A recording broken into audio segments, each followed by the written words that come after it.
So listen to me. I'm here to talk to you, and I want to feel seen. I want to feel heard.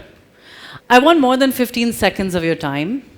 I want more than what you spend on Insta scrolls, reels. I want to engage and connect. In this world, it's all about feeling seen and heard, and also making other people feel seen and heard. But how do I do that when I know that the attention span is so low? And I know that everybody here has heard some really compelling speeches and will hear more, and there might not necessarily be interest in what I have to say today. And you're probably thinking this is another millennial coming and telling us about the importance of passion and hard work and discipline and dedication and all the things that us millennials have been brought up with. Well, look, let's pretend for a second that the world is paused and everybody's stopping to pause and to listen. And when I speak, what will you hear? Will you listen or will you scroll on? So, hi, I'm Selina Rashid Khan, and today I want to talk to you about something that can change the entire game for you, which is the art and science of communication. And when we speak about communication, there are many types of communication. There's verbal, there's visual, there's physical, there's body, there's mind, body, and soul, really. Communication isn't just about standing up here and talking to you today. So, how can you tell your story in a way that makes an impact?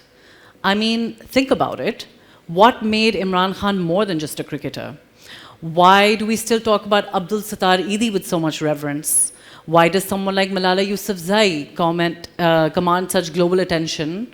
Why does Shahbaz Taseer's story impact us so much? Not just because they lived their stories, but because they told them in a way that made the world listen. I remember the first time I had to pitch ideas into a room full of powerful leaders very early on in my career. And I went on and on about the brilliant work my company had done over like 50 PowerPoint slides. And I just gave idea after idea, thinking that I was hitting 6 after 6. But I had completely lost the room. After slide 5, I just didn't know it. I just felt at that point, like I had come in with a script, I had decided this is what I was going to say, I went on and said it, nobody was listening, and the eventual lesson was that it wasn't my company credentials that was going to get me their attention beyond just getting me into the door. It wasn't the slides of viral ideas that we kept generating for our clients, which all in the end just sounded like a bunch of sameness. But it was that communication is really an art. It's a science. When you tell a story that connects emotionally, you influence decisions. Frankly, it's why Jinnah's speeches were not just words, they were a vision. Why Nusrat Fateh Ali Khan's songs aren't just a sound, they're a whole soul. Think about the last time for a second something truly inspired you. Was it a statistic or was it a story? Because we remember numbers.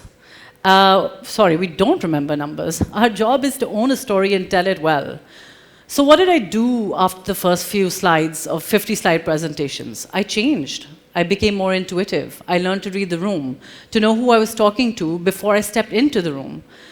They listened to me because I was relatable, and I listened to them because I was relatable to them. They saw me and I saw them, and that is the power of communication.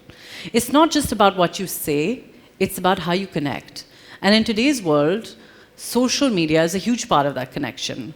A single post or a tweet can build you up or bring you down.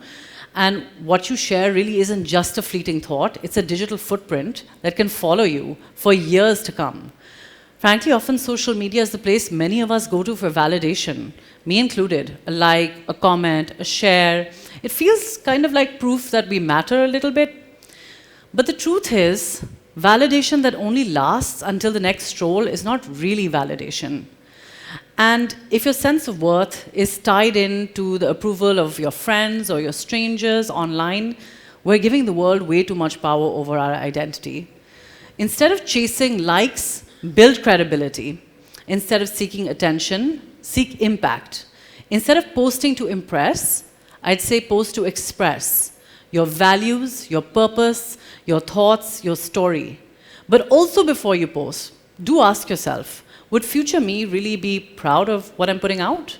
Because whether it's universities or employers or potential investors, they will Google you before they meet you. Make sure they find a story worth believing in. But more importantly, make sure you believe in it too. Because communication isn't just about how you present yourself. It's also about how you stay relevant. Look, the world is changing, we all know it.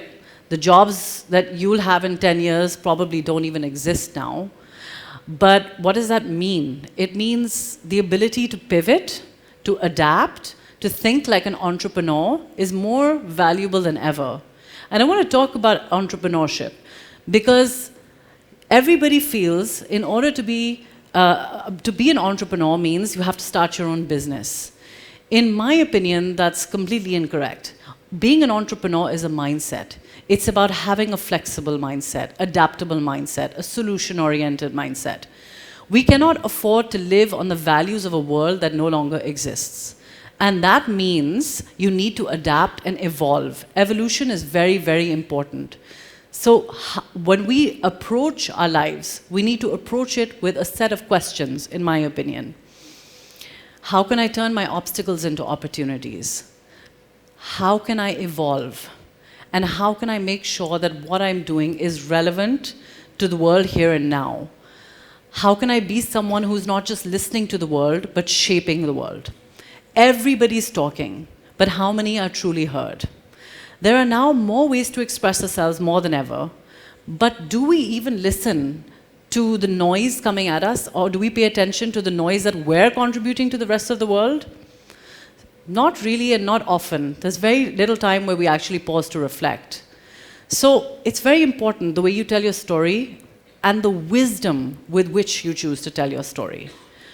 Because it's about sensing. Communications and communicators, they don't just project, they perceive, they read the room, the moment, the emotion. And that's why I want to talk about emotional intelligence. We hear it a lot, but in the world of communication, emotional intelligence is like a gold mine. Your human ability to connect and relate is something that AI can never take away from you. So in a world where you have AI and machinery doing the speaking for you, you are really the only person who can speak and convey back with mind, heart, and clarity. So while I 100% embrace the revolution that's we're in the midst of in terms of AI, our ability to perceive, navigate, and to connect is unparalleled compared to what the machines give us today. So I'm not going to stand here today and give you more than 5 or 6 minutes than I've given you now, because I know no one's interested. But I'm going to leave you with the thought that when you talk and when you speak, what do you really want the world to hear you say? And when will you speak, what will they actually hear? And whenever they hear from you should be a story that they can believe in, they can relate to, and that they connect with. Thank you.